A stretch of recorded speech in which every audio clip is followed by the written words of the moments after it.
to introduce you to the layout that I'm going to be working on. I'm going to be shooting videos of me building this. It's not very big. It's all N scale. So let's see if I can find it here.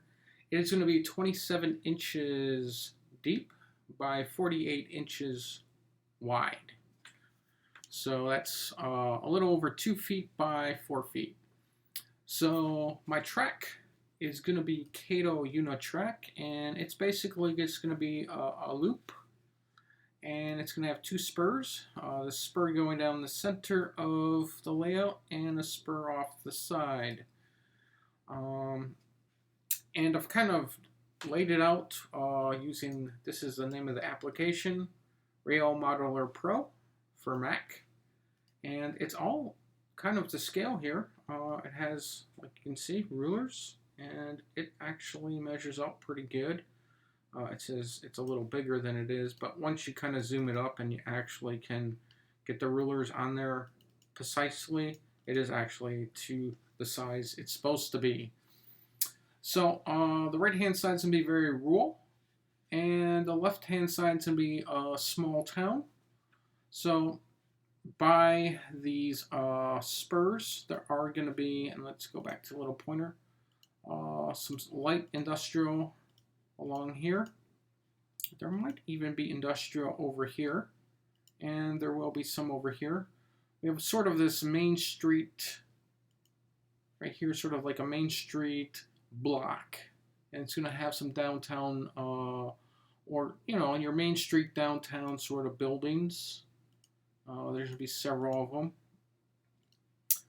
They're not necessarily going to be exactly these.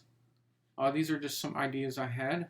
I do have some of these structures already, and some of them are already put together.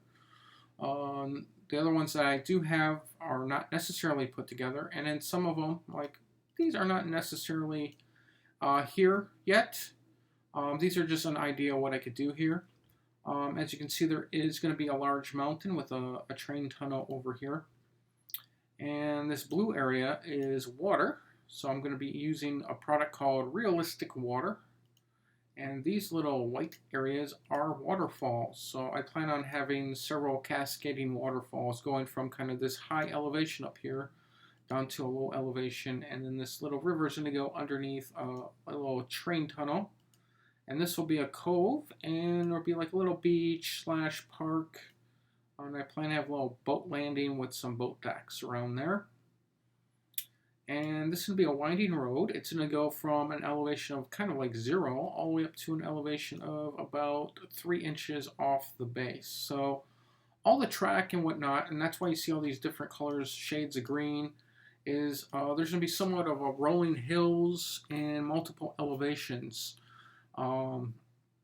going on in this layout. Anywhere you see the brown here, these are sort of like either bridges or tunnels. This will be an overpass going over this other road. And so up in these mountain ranges, like here and around here, here, is all going to be elevated kind of high. And so there's going to be kind of cliff walls along this roadway here. And there will also be cliff walls along the water area. And this part of the town where the gas station is, where this road is, it's actually going to be sunken probably about 2.5 inches lower than the main town.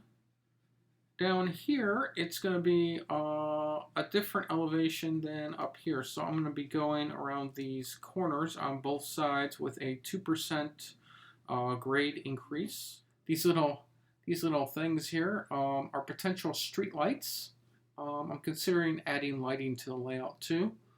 And when I say considering, adding lighting is going to add a little cost to it and a little bit more difficulty, but I think it make it look a lot nicer having lighted street lights.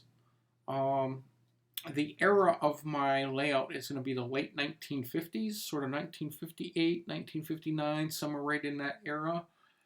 So I'm going to be looking for streetlights that sort of fit in that era. And if I can find them I think I'm going to put them in. I may also light up several of the buildings. I probably would light up the downtown buildings.